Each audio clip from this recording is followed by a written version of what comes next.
The moment of creation is a form of magic, where an off becomes an on, a 0 becomes a 1, then another, and another, until, deep in the complexity, you discover order, speed, reliability, power.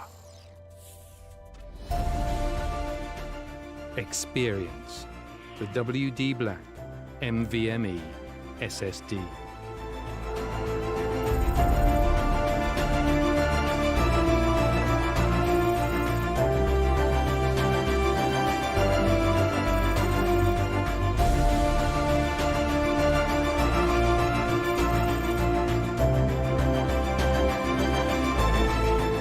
Fueled by darkness. Level up to NVMe SSD performance.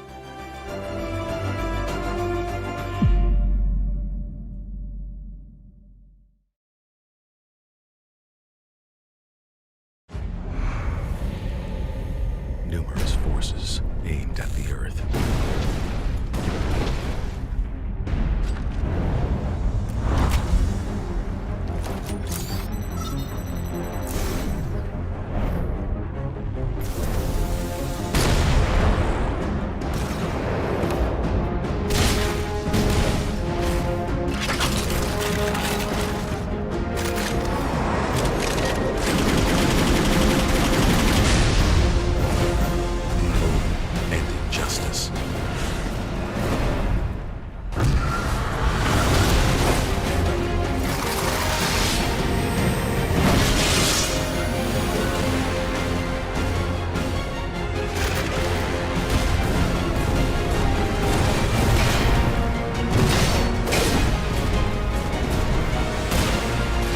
Let the glorious battle begin.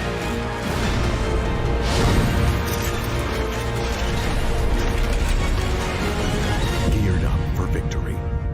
LG Ultragear Gaming Monitor.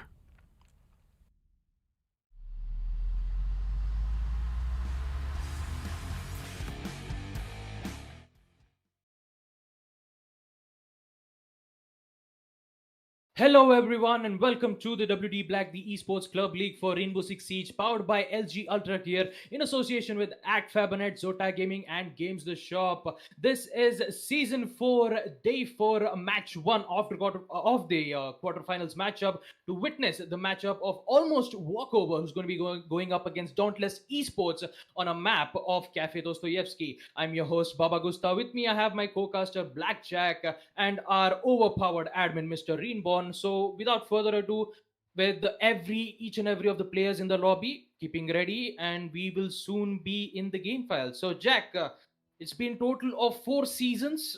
So how excited are you in the quarterfinals matchup of Almost Walkover versus Dauntless Esports? Oh, I am very excited. Thank you for asking, Baba.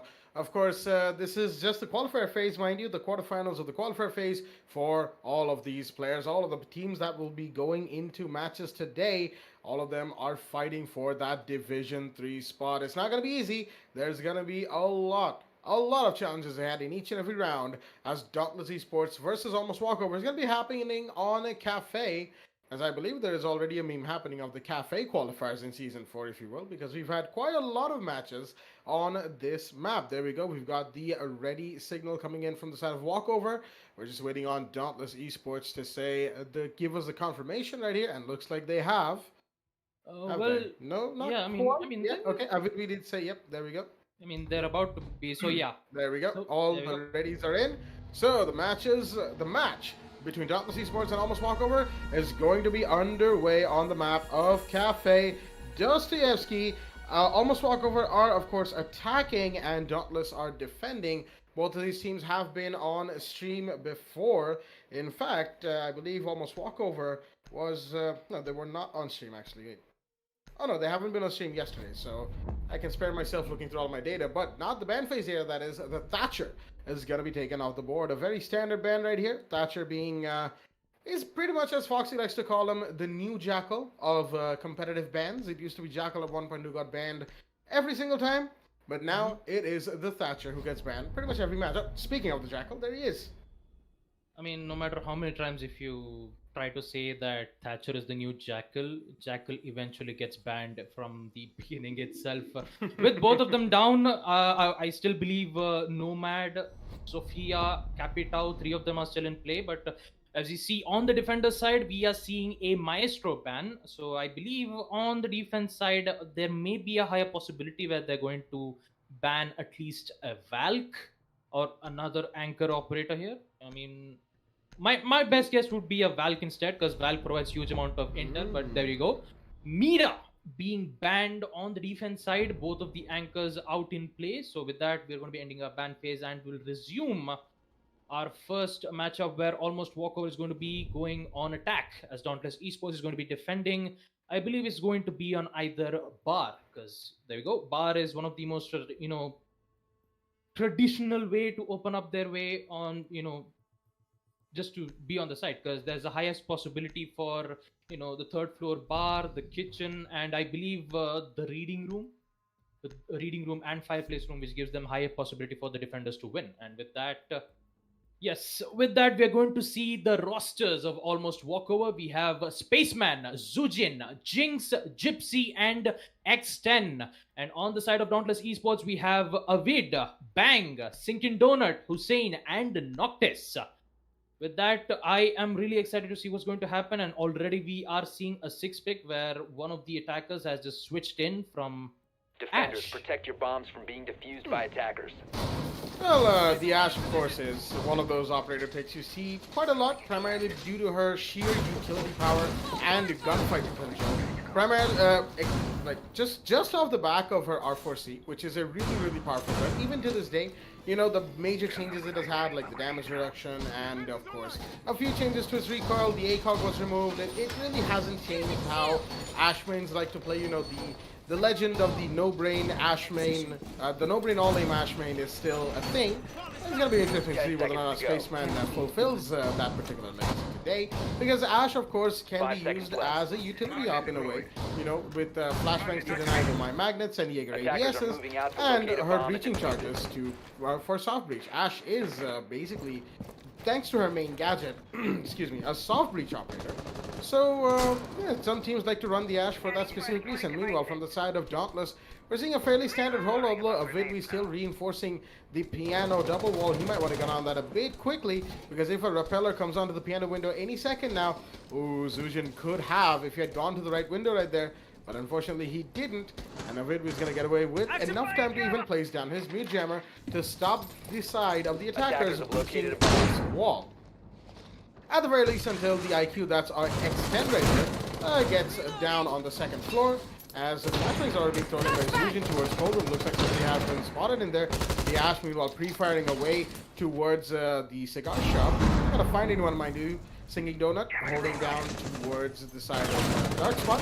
On piano, Bang in the meanwhile on the next to the new Heaven balcony in the paintings area. Noctis in the meanwhile, Coconut Triangle. We've seen this a lot from a lot of teams, all the way from one Heaven balcony to the other, as the Red House shot is going to come out from the side of Spaceman. The Ash is going to be jumping with the Thermite, but he sees the Jaeger, doesn't quite get the shot in. But Hussein is going to get the shot on the Jinx. That's the heart we should deny. That's a pretty big kill from the Jaeger, holding down from inside of the little cubby in Cigar Shop. His position has been given away, of course, as X10 has taken a bit of damage in the meanwhile. Spaceman might be going for the peak, but no, Hussein's going to get another one. Is he going to get a third? He's going to go for the peak. No, he's being damaged. Wait, why is he so still? Hussein? Hello? With the IQ? Hello? What's happening? Not sure what X10 was doing right there. Not sure what Hussein was doing. Noctis has been down in the meanwhile, as the chips will go down to Bang. It's a double kill for the Valkyrie, leaving almost X10, the last man remaining for the side of almost Walkover. Again, not really sure what happened right there. Hussein just went absolutely still, and the Valkyrie, did she spot the IQ? No, she didn't. The RD scanner comes out, but not going to find anybody just yet. Noctis is still down. I think he's being revived as we speak. Nope, he's still bleeding out. Looks like he's in a spot. Nope, there we go. The mute is in. That is Vidvi, excuse me, to revive Noctis. X10, the only one left in this 1v4 class that he has to make for himself. And every defender is now looking hot on his heels. The mute will come out, and there we go with the Echo Stun coming in. Vidvi with the SMG11 is going to be taking that kill. And Dauntless Esports, a little chaotically, admittedly, will be taking the first round. Well, a great start for Dauntless Esports as they successfully defend on bar. And I remember when you said that Ash is one of the most no-brain plays alive, but still, it doesn't quite work unless and until if a defender places his great amount of utility. Especially if you have Jaeger and Vamai with his ADS and magnet systems to deny all of the not only just Ash breaching charges but also Nomad's air jabs, flashbangs, grenades, you name it. Any utility you see, it always gets denied, and there is higher possibility where we are going to see a lot of anti-denial offs being played here, especially as, just on a map like Cafe Dostoevsky. Vamai and Jaeger are quite both important because just for an example, if they try to take out a bandit charge or some Attackers need to a locate and utility defuse from as the many defenders, bombs they as can can. easily deny it with the help of ADSs, and that's the reason why IQ comes into play Attackers have with located her a bomb. IQ scanner, just to make sure that whatever ADSs that the defenders have been placing in, it can be denied as best as they can. And since Thatcher has been banned, taking out those utilities is going to be a greater challenge for the attackers, especially for almost walkovers who just decided to go on attack. But after 6 rounds, after the role swap, when Dauntless Esports is going to attack them, they just need to make sure that they win most of the. They just need to win most of the defense as best as they 5 can. seconds left. And if they do, they have a higher chances of winning the first map on a map like Cafe Attackers are Dostoevsky. moving to A defuse great the amount bomb. of Attackers have dropped the bomb diffuser. holes being made, Attackers especially on cover towards the on kitchen, where we see all of the operators from almost walkovers, and one of them are being Attackers I would have located say the bomb. spawned from river dogs. I mean, this is actually quite interesting because most of them you would see the freezer reinforcements being used on both of them, but instead, Team Dauntless Esports are using that to make a rotation hole just to make sure that the defenders can get in as soon as they can. But if the attackers get to know exactly what their game plan is, they can immediately get hold of that situation, and especially on a map like Kitchen.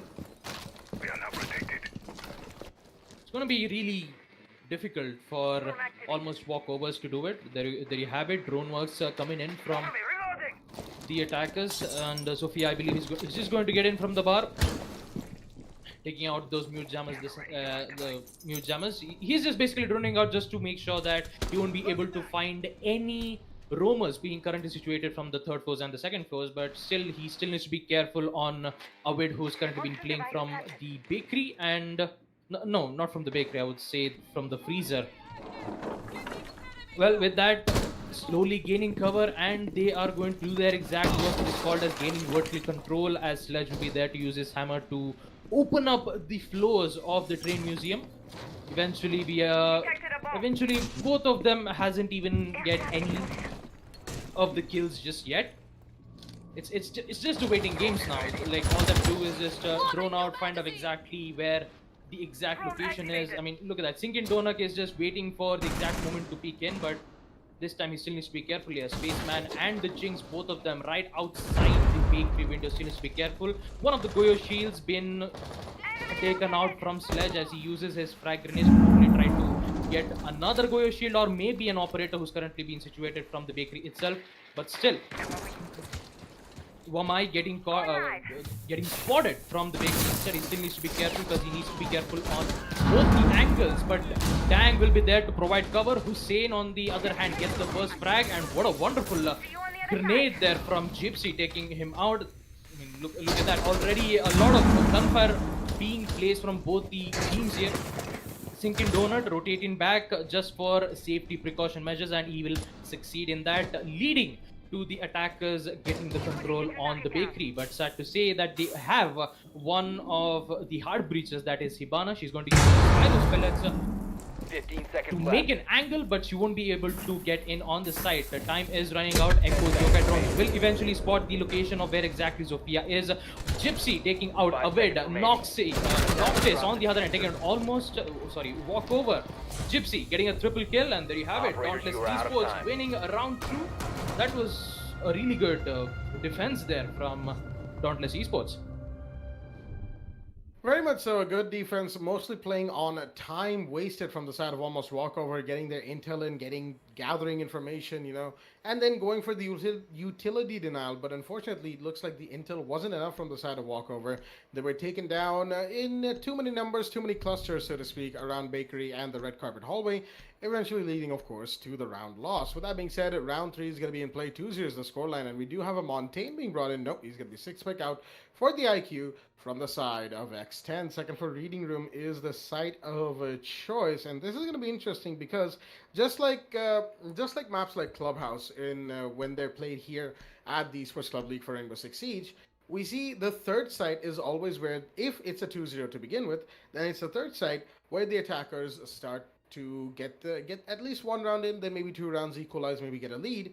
But, that has been a trend across the 3 seasons and, of course, the qualifiers of Season 4. Attackers need to locate and defuse Whether or not bombs. that stays true today, it remains to be seen, of course. Almost Walkover and Countless Esports. If I quickly just go over to the results from yesterday's set of games.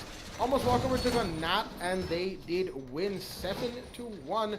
Very, very dominating performance. But on the other side, Dauntless Esports took on the side of Strong Zero. That was another 7-1 as well. So both these teams coming off strong from a good victory yesterday in their matches.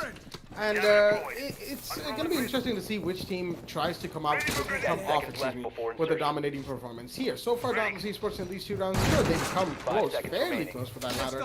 But it's been their round so far. One off the back of time, one off the back of gunfights. Walkover, on the other hand, they did manage to bring it close in Clubhouse, but whether or not they're going to be able to continue this trend of bringing it closer and closer until victory happens, that is going to be the real question. Noctis, in the meanwhile, playing the Mozzie for some counter intel, and of course gaining intel for his own team, the Defenders. That is, Sinky Donut looks like he's going to be holding with Hassan towards the side of Cocktail Lounge, the White Stairs corridor, and of course inside of the lounge area. Mobile Magnets and ADSs are going to be their saving grace, along with, of course, the shield and the reinforcement they have. A hefty amount of utility, that is. There's probably a couple of mood jammers up here, just in case there's, like, some need against the Dekebi, or just drones in general to stop them from finding out the exact locations of the Defenders. Albeit, of course, third floor bar is a fairly wide open area, so it shouldn't be too hard for the side of Walkover to gain the intel that they need to get these roamers off the board. But again, it will eventually come down to gunfights, and that's where Dauntless Esports so far have had a fairly good time. Again, the last round indicated something different, but Sinky Donut's going to find Gypsy in the meanwhile. He's pushed up to Piano, playing the dark spot without ADSs, but will he find the IQ? Yes, he will. That is X10 down. That's a double kill for the Jaeger once again, and looks like Sinky Donut is coming off strong really, really quickly right here. Spaceman on the white corridor window. Will he find the Wamai? Will the Jaeger go for the peak? In the meanwhile, there is a push coming in towards Museum, Trade Museum, that is, on the second floor. That is Zujin and Jinx, as Spaceman looks like he's making his way towards the red stairs. Zujin's gonna find Zovidwi in the meanwhile. That's a kill confirmed. But the Sophia has dropped the red hatch and has gone straight down towards mining room. That could be a misplay, as Noctis is gonna find Zujin in the meanwhile from the side of pillars. Will the Sophia find this one? No, he won't. That's the second kill for the Mozzie. And it's a 1v4 once again for Jinx, the Habana, all alone inside a mining room. The Mozzie will see her. Will the kill be confirmed? Yes, it will. And Noctis finishing things off for the side of Dauntless Esports. I was speculating that maybe Walkover could bring it close. Oh, wow, that nomad charge went off really late. Unfortunately, it wasn't even close enough to save the Hibana from getting shot in the face. But, yeah, unfortunately for the side of Almost Walkover, this round didn't even come remotely close. Round 3 goes to them. Round 4 is in play. I mean, as I recall from the leaderboards, Jack, in Division 2, I believe it's Kira who is in the first place, and second place would be Vector Sports. Am I right? I believe you are right, yes. Yes, and in Division 1, Union Gaming still holds their ground by still winning the, I would say, the Division 1 3 times in a row. Now, that is what I like to call it as an achievement, Jack. Well, yes, absolutely. That is, they have been, the side of Union Gaming especially, they have been one of the most consistent teams, especially in Division 1. Absolutely fantastic right there. I mean, it is fantastic indeed. But what's interesting is that the only team in which they haven't had any roster changes for the past years would definitely be Vector Sports. Because if you see the other teams, especially if you go with Union Gaming, Kira Esports, there have been a lot of roster shuffling changes. But if you see Vector Sports, the players are still the same. It's like one big happy family. Attackers have located a bomb.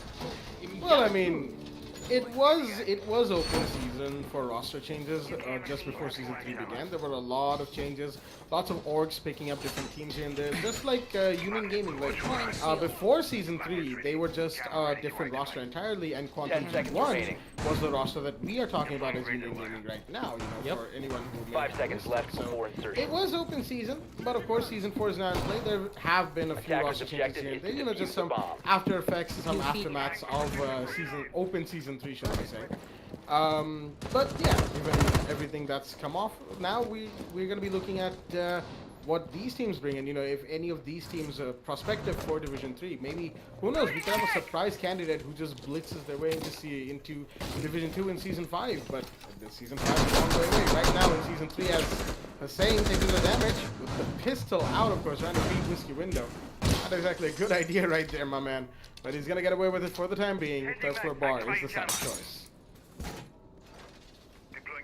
Well, third floor bar it is again from the Dauntless Esports, and I believe it was a swift win there for the defenders. But still, they still need to be careful because Hussein is already attacked quite a bit, and I think he's going to be using the, I would say the. I just can't believe I just forgot what it is. It's the bullet holes being made. As I recall from the first round itself, he just got a really clean kill from the cigar hatch, in which he actually able to get one guy from the red stays, but still he needs to be careful though, because we still have a Gypsy. He's been trying to get control on the second floor reading room to make sure that there won't be any roamers, and Spaceman on the first frag taking out Hussein, and I believe he was making, I think it was at the cigar hatch in which he was trying to hold an angle though, but it did not work out twice again. And with that, one operator down, Spaceman in 10 HP there. I would definitely say almost Walkover might have a chance to win this map, win this site out, especially on a map Bomb like located by third floor attackers. bar. A lot of waiting time being happening here from both the teams. They're just figuring out what kind of execution that needs to be made, but the only problem is the cigar in which Wamai has been playing, especially with those magnet systems being placed from the piano room. It's getting denied from IQ, who is in the, I believe from the train museum. So I would say for piano room, Bama is going to be having a lot of hard time, and there you have it, one frag going down, and that is Gypsy yet again with 2 kills, taking out Sinking Donut. Sorry, that's my apologies. It's just one frag, Spaceman getting one and Gypsy getting another one, and that too, it is both of the, I believe, the ADS deniers. I'm just out of words here. I'm really sorry about this. There are Jinx going to plant on the default here, but it will eventually get denied from Echo's Yokai drone.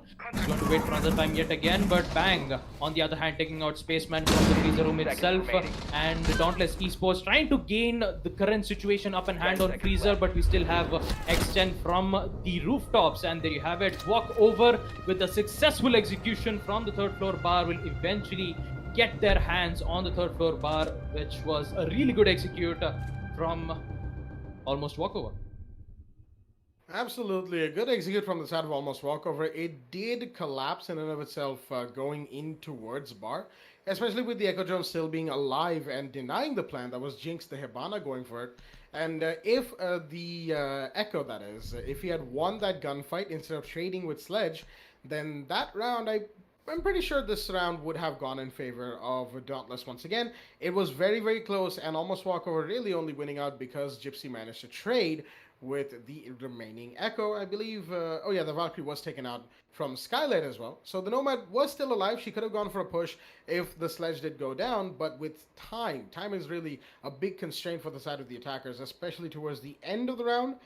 It almost happened. It did almost happen from the side of Dauntless Esports. They did almost secure a 4-0 lead right off the bat, but Almost Walkover, they're not giving up, obviously, and third floor bar is going to be the side of choice once again from the side of the defense now, but with one round under their belt, with Almost Walkover getting the ball rolling for themselves, will the outcome this time be any different? Will Bomb they be located able to by get it attackers. to a 3-2 scoreline That is what we're here to see, of course. And the ideal situation for Walkover right now is to take it to 3-3 and pretty much start off fresh when they go to defense. But for the side of Dauntless, of course, that is pretty much unacceptable. They want to make sure they have as much of a lead as possible. 4-2 would be like the least. 4-2 would be acceptable. 5-1 would be excellent. As Bang, unfortunately, that camera is not exactly in the proper place right there. But he's gonna have to make do with what he has because it's, that cam he threw on the fan was far too high to be retrieved from the Valkyrie. Meanwhile, for the side of Almost Walkover, again, they're bringing it close, but they have to start winning gunfights when it really matters. And they have to make sure that when they're gaining intel, they have to gain it in the direction that they really, really need it. And it's not like they haven't been doing that. They have been pretty much, but, you know, it somehow hasn't been working out for them still. For the most part, this last round did work out for them. That is what really matters, as we have a big cluster right here by the red stairs hatch as... was that a grenade? I think that was a grenade from the sledge to try and take out a AES or some sort of barbed wire on the stairs. Zujin and Mule are going to be going down towards the mining room from the looks of things. The IQ from below to deny the ADSs and, of course, the Wamai magnets inside of Piano. Meanwhile, Hussein, he's going to be fighting the Ash once again. He did lose to her in the last round. He's got to be careful of course, the Ash peeking, who's on the red stairs right now. And with that little pre-fight towards the cubby area of our shop, it's what she's basically done is she's denied the Jaeger from getting in there and getting those bulletproof angles for herself. Meanwhile, Bang is flashed, playing at that painting area as the Ash. Oh, does she see the Jaeger? Yes, she does. The Jaeger goes for the wrong peak, and Hussein will go down. That's unfortunate. Spaceman will happily capitalize on the wrong peak from the Jaeger. Hussein with no idea where the Ash was playing. Probably didn't hear her running around on the stairs. Attackers have located a bomb. Again, a little unfortunate. The Jaeger's on the board. It's a 4 versus 5. And Spaceman, he's made his way towards Cigar Lounge now. This, of course, the piano room, so to speak. The Nomad was spotted behind the bar, behind the dark spot, the shield on dark spot, as the Wiggly gets taken down by the Nomad. Spaceman gets another one, that is taking down another board. It's a 5 versus 2 really quickly as Almost Walkover are really starting to walk over the side of the attack. Noctis finds one, that Spaceman on the board while the Valkyrie is giving her position away. Noctis finds another one, the IQ's down, it's a 3 versus 2, but Bang goes down. It's all on to Noctis. He's got to ace it to win it in this round. He's got his Echo Drones, of course, the Yokai, as the plant is coming up once again from Jinx, but it will be denied, giving the call that, hey, there's an Echo on board. They've got to deal with him. If they don't, the plant will be denied once again. Jinx is going for the plant, but this time in a different spot. The Sledge will see the Echo rotating from inside the bathroom, and Gypsy will be the one to take the kill onto Noctis, giving Walkover round 5, their second round in a row. And just as I said, just as I speculated, you know, getting that first round on board was important for Walkover, because now, in this round that we just had, round 5, they pulled off a really dominating performance. Dominating performance indeed, Jack. And as I predict, there is a higher chances that this match can go on a chances of overtime. So it's going to be really interesting to see. And since it is the last round for Dauntless Esports, this will be their last round for on defense, because on 7th round they'll be going on attack, and taking kitchen would be the wisest bet, because they've already lost 2 times on 3rd floor bar, in which they eventually they've got the best control on Cigar Lounge.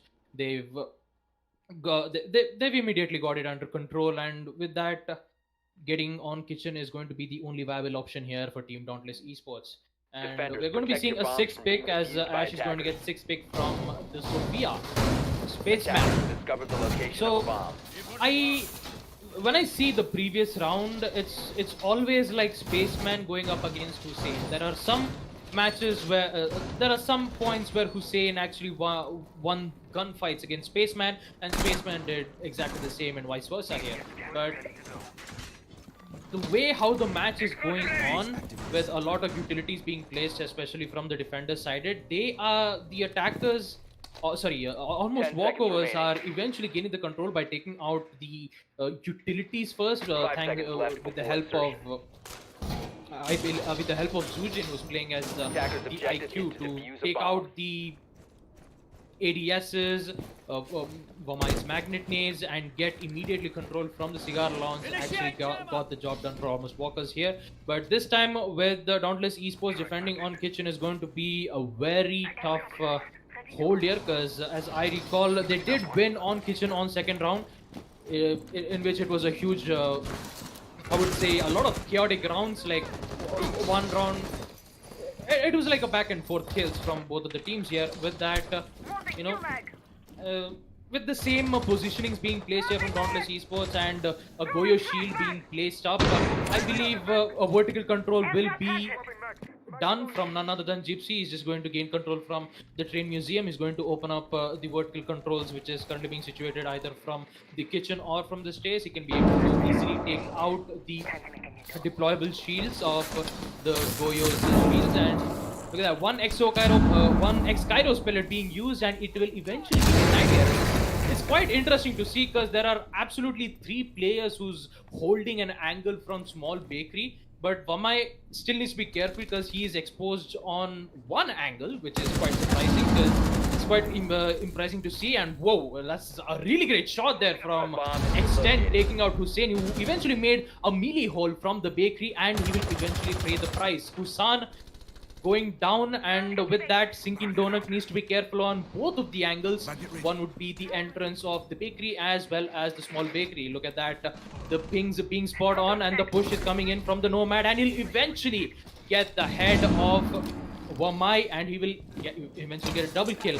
Avid on the meanwhile taking out Gypsy, a very important kill that will eventually make them delay the vertical angle being used from the train museum. A lot of pings being used there. I believe it is either from the default cram or from the Echo's yokai drones. A lot of free fires being used from the kitchen prep, but instead they won't be able to find anything here.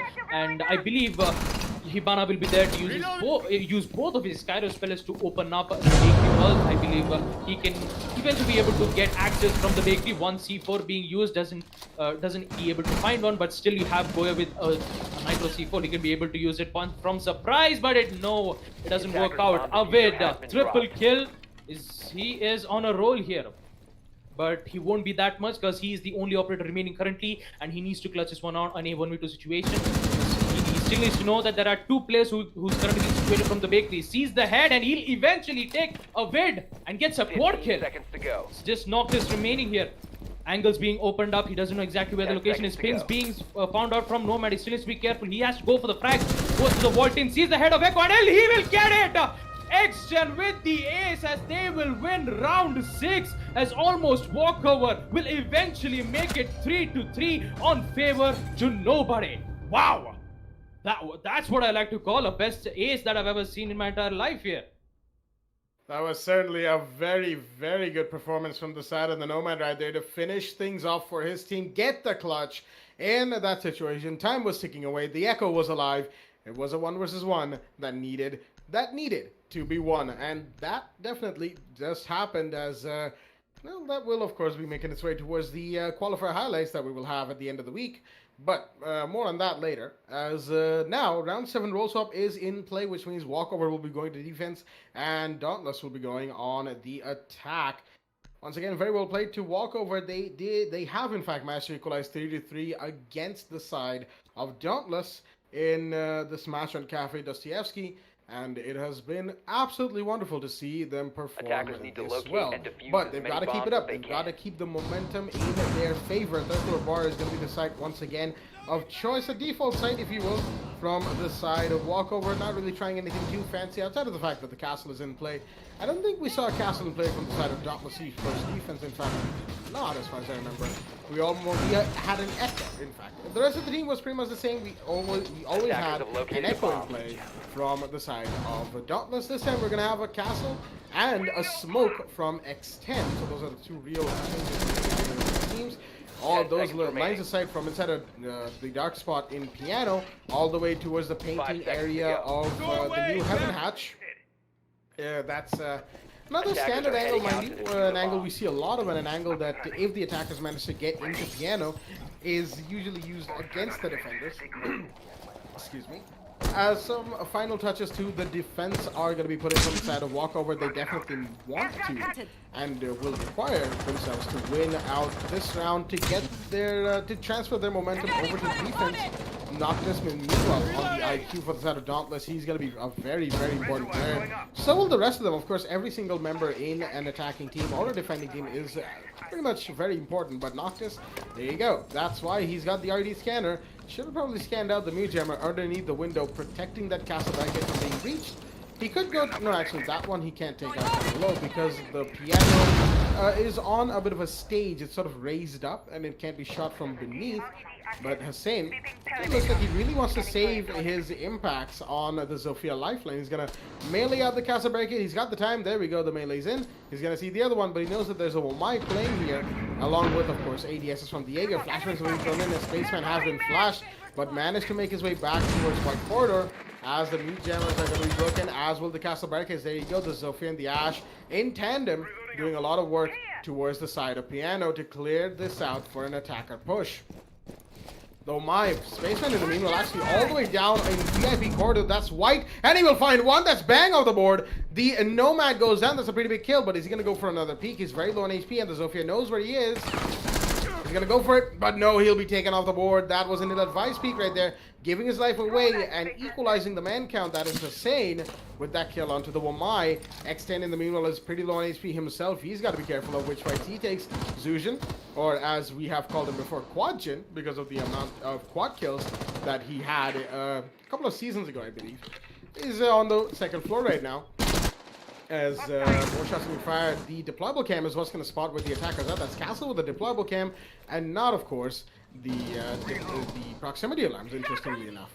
It is, of course, a 4 versus 4. You know, neither teams have dropped any of the bodies since those first two. That's Bang and Spaceman. But the Sky's fellas are going to force Castle out of the third floor bathroom. He's holding down on the White Corridor door with the Super Shorty. His camera just got meleeed by the Zofia. So gotta be careful right now because this push might just come in a Vidwi with flashbangs in towards bathroom. He knows where this castle's playing. I believe smoke cancels are coming out, but no, the UMP will find the Hibana. Will he find one more? No, it won't. But Hussein has been downed in the meanwhile, as Gypsy has been downed as well. 3 downs in that particular area, but the kill will be confirmed onto the castle, and the revive will be in onto both of these operators. There we go. Hussein has stood back up for the time being. Vidwi will be on 20 HP as well, as the plan has to happen. There's less than 5 seconds remaining. The C4 comes out on the default spot. Will it connect? Yes, it will. That's a Vidwi down. The diffuser has been dropped, and time is running out. Will it happen? Yes, it will. No plan from the side of the attackers, as almost Walkover played perfectly with the C4 from below. No time to recollect and go for the plant, as the side of Walkover will take round 7 with a beautiful defensive play and give themselves the lead for the first time here on Cafe. 4-3 is the score. And what a play that was. I mean, what a play, and also what a read there from Mute, knowing that they are going to plant the diffuser on the default site of Bar. He will eventually uses the C4 at the right time, takes out, gains the win. Almost Walkover is currently on a lead 4-3, and this time they're on round 8. They're going to be defending on kitchen service and kitchen cooking. So for Almost Walkover, it's really going well. But for I would say for Spaceman, since he got that run out kill from the Attackers need to locate and defuse bombs. White Stairs hallway from the first floor. It would have been better if he just rotated back onto the side, because he already had 10 HP. He already got 1 kill.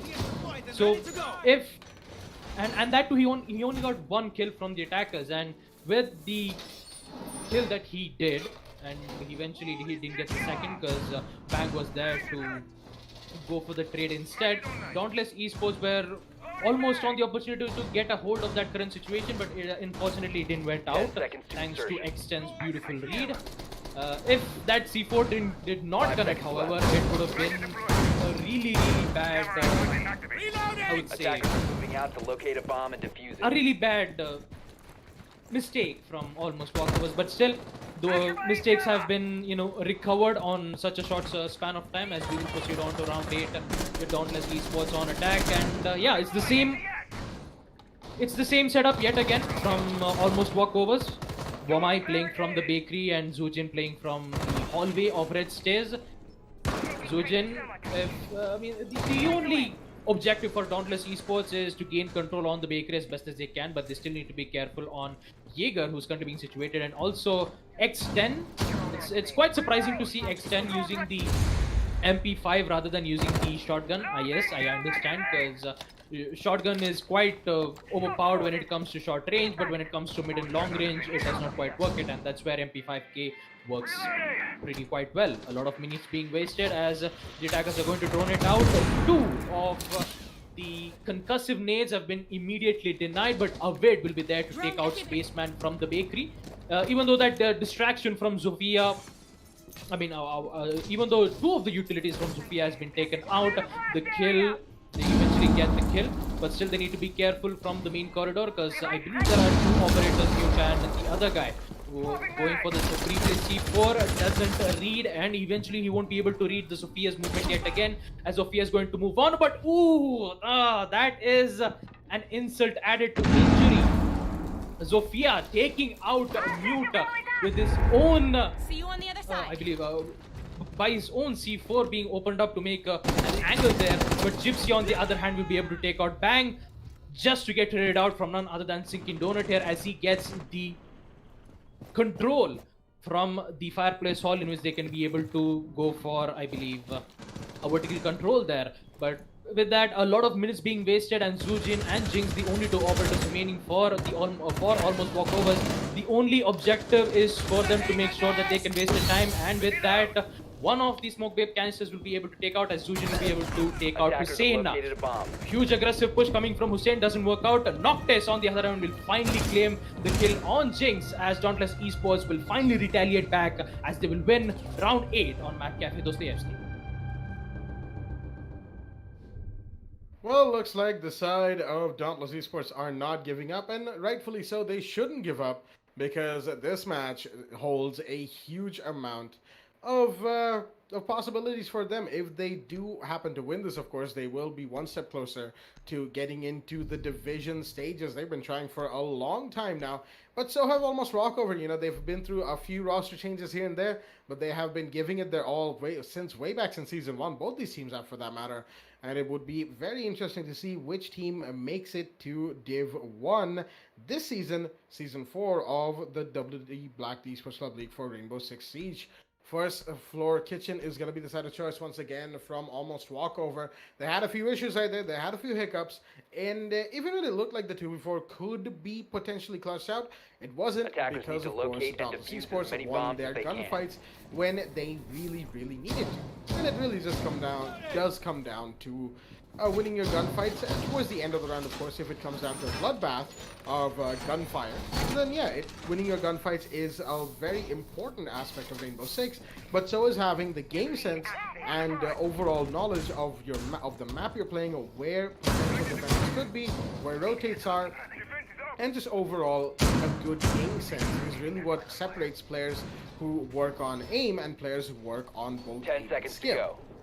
Although, you know, that analogy could be... Deploying shield! That analogy was very much 5 seconds improvised left for before everybody insertion. watching, of course. I didn't exactly have words in my head. I sort of knew what I was saying, I sort of didn't at the same time, so I do apologize if I got something wrong there. But I believe everybody got the gist of what I mean to say, which is, you know, Rainbow Six is a lot more than just aim and gunfights. It's also about utility, it's also about intel. There's a lot that goes into the standard round on Rainbow Six Siege, unless, of course, you're playing Attackers casual. have located Everybody a bomb. can play casual. Let's be real here. I mean, either that or just try to be psycho. Well, yeah, you're not wrong. You're not wrong. You know, man's got great mechanical skill in R6, but well, you know. Come back to the match at hand. Thank you for the beautiful insight right there, Baba. The counterpoints are, of course, always there to any argument, and Siege is just that kind of a game. But right now, round 9 is in play. 4-4 is the The attackers' scoreline in bomb this match. diffuser has It been does dropped. have a huge potential of going all the way to overtime, as Attackers Hussein will actually cover the finds diffuser. X10. That is your Valkyrie of the board. That's a pretty big kill right there. An Intel operator, the MPX and the C4 already gone. And the Zofia really lighting up for the side of the attackers right now. As looks like Dauntless Esports are bringing it to the board a little bit of a more dominating set of plays. Again, they're trying to do that, but proximity alarms are going to give away the position of a couple of attackers, but Sinking Donut is going to find Fusion. And meanwhile, the action is going to get taken out with a beautiful headshot from Jigsby. The super short is out, but the vertical lines are being opened right above him. Meanwhile, the Excalibur pellets are being denied by Spaceman, who's sitting inside of the Big Bakery on front floor. as more vertical lines inside are being opened by the Ash and the Zofia on the second floor. Breach charges, impact grenades, and breaching rounds all being used to perfection. Lots of floor space being cleared out. There we go. One more breach charge goes off, but these are all towards sight, mind you, as just towards the red carpet hallway is a place where two defenders are sitting. One is, of course, towards the small bakery area, and one live code check red stairs. Jinx is the only one, I believe, who's inside the site. That's the smoke right now, as Sinking Donuts is going to be coming down white. Avidwi in the meanwhile opening up the cold room hatch. That's going to be a drop from them that they need to execute on. Jinx in the meanwhile, he's actually on the VIP, the bar area, excuse me, as it's going to spot him out, but there's the Ashram build behind, excuse me. Sinking Donut takes a lot of damage, is not down yet, but he's low. He's got to be careful. But there is the smoke. Will he be taken out? No, not quite. He takes a bit of damage, but Jinx is still very much alive and kicking as the cast canister goes out to cover the Ash, Sinking Donut, from the white corridor. Meanwhile, Bang coming down the main stairs. He's going to be found by the Super Shredder. No, he won't. He hears the castle, gets the kill, and it's now a 2v4. All down to Spaceman and Jinx as the shots are going to be fired. Spaceman takes a bit of damage as Jinx, he's got to make his way back to site. He's going to be against the Nomad as well. He's not going to be able to. The plant is coming off by Avidwi. That's in towards the corner. The smoke canisters it out, but it will not find the Hibana. Not in time.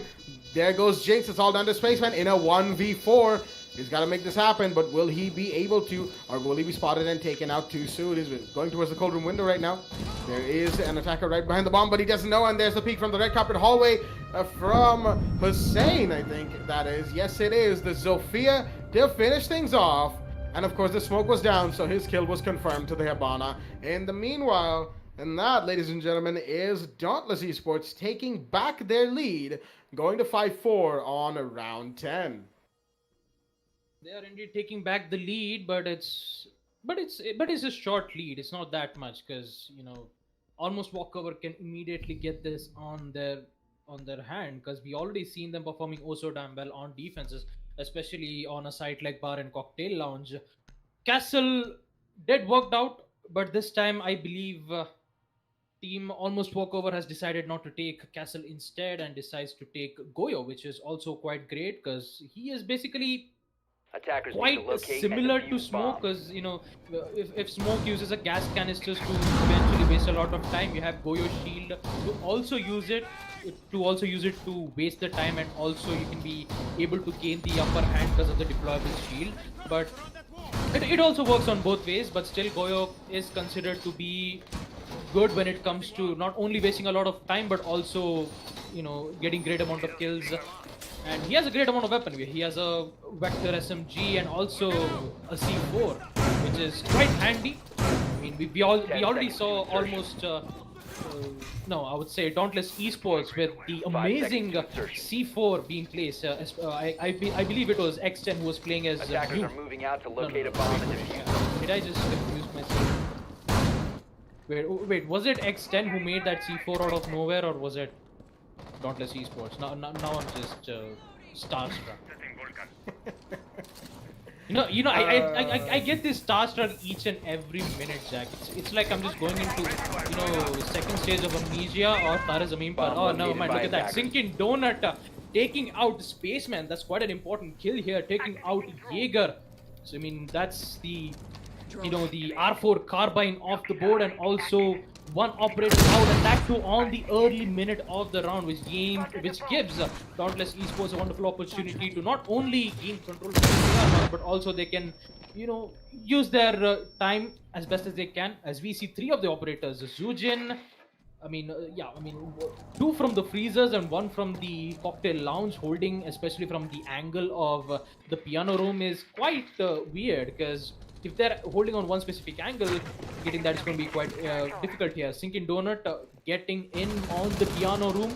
He almost finds one, and whoa, that's a great shot there, taking out Jinx right from the piano to the cocktail lounge, and Hussein will be there to immediately take him out. Flashbang being used from the freezer, and Smoke will also do the same by using his smoke canisters. He will eventually tag a little bit from Sinking Donut, but won't be able to tag that much amount of damage here. Jinx will eventually get picked up from, it's not going to be that much of damage here, but it is going to cause a lot of damage here, because Avid on the other hand will take out Gypsy from the freezer as they get immediate control, but not only from CR launch but also on the freezer here. Jinx also really needs to be careful here because he only has 10 HP, and Zujin is actually waiting for the attackers to go to plant on the default here. So it's basically a waiting time for almost walkovers, and he's just waiting for the perfect opportunity here. Plant going in from the default of the C4, C4 being thrown on the default of Bar doesn't work out, and now it is the close plan situation here as Zujin Jinx needs to clutch this one out on a 2v4 situation. Finds one, gets the head and gets the double kill from away. Still needs to find 3 more, ones from the piano. A lot of shots being working out. Jinx getting taken down from the new hatch. It's all down to Zujin to clutch this one out. It's not going to matter because Dauntless Esports, on the other hand, with great execution, will win round 10 as they will proceed to match point. What a set of rounds coming out from the side of Dauntless Esports. It really did look like Walkover might be able to take the victory right here, going into 4-3 from a 3-0. But Dauntless, they have definitely brought it back, and round 11 in play, 6-4 is the scoreline, going in to a match point for the side of Dauntless. This is something I'm pretty sure that, I mean, let's be real here. We saw a match point coming for either of these teams, and maybe even a 6-4 prediction was there in the chat. But, you know, whether or not it was going to be this way that Dauntless Esports were going to make their, I wouldn't say a comeback, but they were going to take back their lead and take it back in such emphatic fashion. I don't think a lot of people saw that coming, particularly. You know, maybe the scoreline was predicted, but how they got to it, that's what we're really here for. Therefore, Bar is going to be the side of choice once again from the side of almost Walkover. They need to win 2 rounds now to even have a hope of staying alive in this game and you know, pushing for overtime. Because if they don't, if Dauntless are able to get away with just 1 round, that's all they need, just 1 round. If they get away with that, and that's it. That is a game for the side of almost Walkover. And unfortunately, they will not be seeing them in located by attackers. 4's division stages. Dauntless, in the meanwhile, they've definitely got themselves a good position to be in right now. But as we've seen before, teams when they come to 6-4, there's a lot of pressure on them to actually win it out because they may get a bit too excitable, they may get a bit too nervous, and eventually the rounds go in the favor of the team in the deficit. Again, not saying that it will. It could. It has happened before. We've seen it before. But will it happen again? That is the real question. But that being said, the action phase, of course, is well and truly underway from the side of Dauntless Esports. They know what they're doing. They know this setup, and it's pretty much the same setup coming out from the side of Walkover for the time being, as the hatch breach is already going to be done. The rotations are in place. The breach charges are being used. As Thinking Donut, he's trying to find an early kill for himself once again onto the dark spot. And there is no Wumai this time, mind you. There is a Pulse, however. Spaceman playing that operator. Smoke playing towards Cigar Shop has been spotted. In the meanwhile, as flashbangs are going out towards Piano, Sinking Donut has already made his way in the red stairs, I believe, as Gypsy is below the castle. And okay, the Pulse all the way down on the first floor. Curiously enough, he's preparing to go for a run out. Nope, he decides not to at the last second.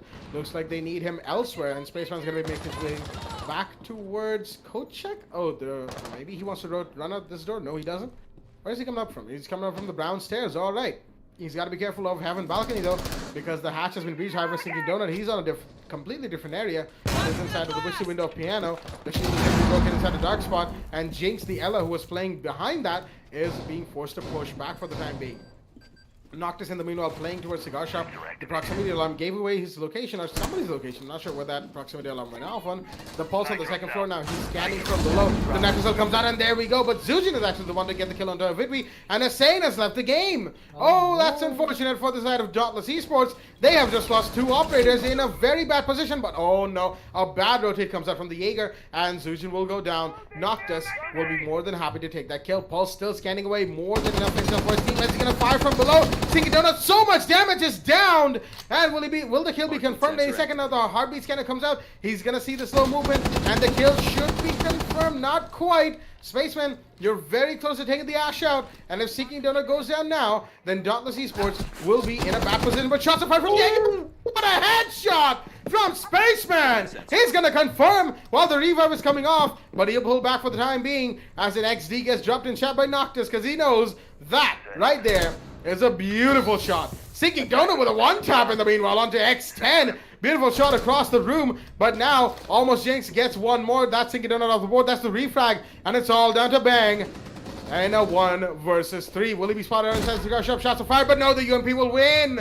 And that is actually a trade between Bang and Gypsy, as the side of Walkover are able to take round 11, keep themselves alive. But unfortunately, for all of our viewers at home, we're going to be going into a rehost right before round 12 begins, because of course Hussein was the man who had a bit of a disconnect. We'll be right back on the other side of this rehost with the exciting potential finisher or overtime for this game on Cafe. Stay tuned.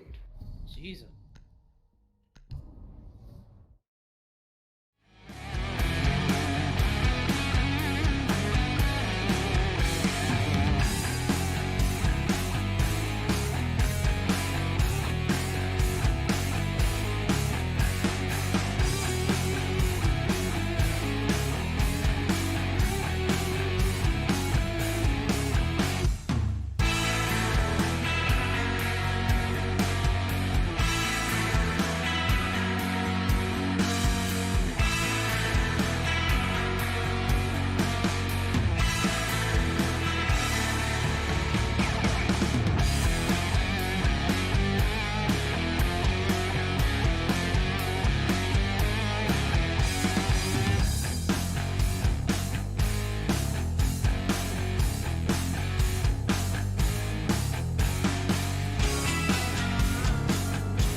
Alrighty then, ladies and gentlemen, welcome back to the game between Almost Walkover and Dauntless Esports. We are back from the rehost as Dauntless are on the match point. 6-5 is the scoreline that we left off on.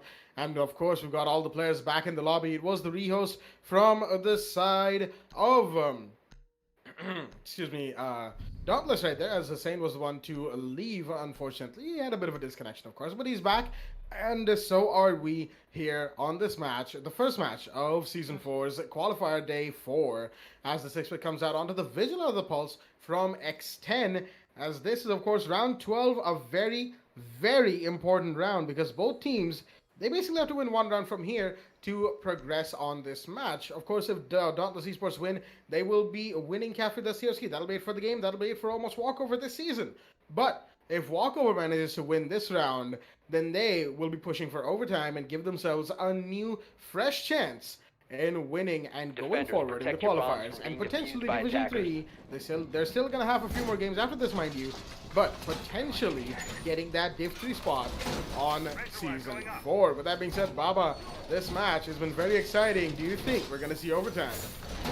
Well, obviously, Jack. But if you want me to give a straight answer, I have no idea, because we've seen such great plays coming in from both of these players. One, we already saw an ace being come in from Zujin, and second, the out of nowhere Pulse just 10 seconds to outsmarting IQ out of nowhere with a straight old headshot 5 seconds left. right from below the train museum to the piano room. It's just I just Attackers are can't moving get it out out to of my locate a head, bomb and Jack. defuse it. And it's like, if you want me to predict on who's going to win it out, like I just don't know what's going to happen here. Both of these teams have proved they're worthy to be on this division qualifiers, but sad to say, will only one will remain victorious here. Noctis doing the same thing yet again. He's just going to drone out from the second floor. Hope to at least find Ella, Vigil. I believe Vigil is still up to play, but he's currently being playing from the piano. It would have been better if he just played from the train museum.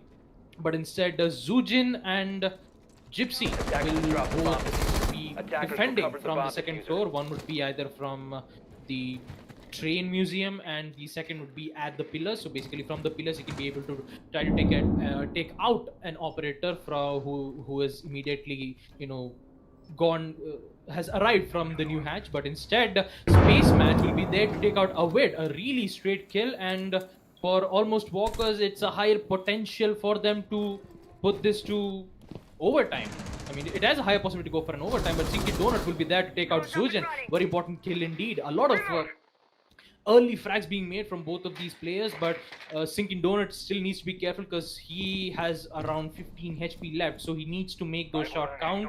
He needs to make those shots count, at least aim at the head as best as they can. And looks like the strategy from Dauntless Esports is that they're going to flush out the roamers by droning. I mean, they're not. Eventually, I believe they've lost it a lot droning. So we are going to see Cade using her first air to take out. One doesn't see a guy from the pillars, and Chips will be there to take out Bang. He just goes down, and eventually he is going to get traded off from Noctis herself. No, it's not going to work out. X10 with the perfect rotate, taking out Noctis 47, but he still needs to be careful. One from the train museum. Spaceman, on the other hand, taking out Hussein and gets a double kill. And looks like Sinking Donut is the only operator for Dauntless Esports, and he has to clutch a 1v4 situation here, and he doesn't have that much of time left. He only has around 45 seconds left. This is round 12. If he loses 1 point, Almost Walkovers has the higher potential to reach to overtime, but will Sinking Donut will be able to deny it. He still has 2 flashbangs. He has around 15 HP. I would definitely say he doesn't have that much of a possibility here, but I think he maybe has. Hussein with the Claymore taking out Spaceman. I mean, he gets a kill from the grave instead. That's quite funny, but still a lot of time being wasted here from the attackers of Dauntless Esports. Sinking Donut still needs to figure out exactly where the position is. He's going to just pick up the diffuser, but 10 seconds to to go. what avail? There is Jaeger playing from the stairs. Gypsy will immediately take out Sinking Donut, and with that, Almost Walkover winning round 12 on defense on Kitchen, as we will proceed to overtime. Ladies and gentlemen, I believe you know what time it is. Are you ready to rumble? Overtime is here, 6-6. Oh boy, the scoreline is equalized, and this is definitely a very, very interesting match. A very spicy game indeed. As, of course, going forward from this point onwards, from today and however many days of qualifier plays are left for Season 4, pretty much all games will be just as spicy, if not even more. Who knows how many rounds we have left in this match? Who knows how many rounds we have left today and all the 3 other matches between the 2 streams of the day? But with that being said, let's move into round 13 right here.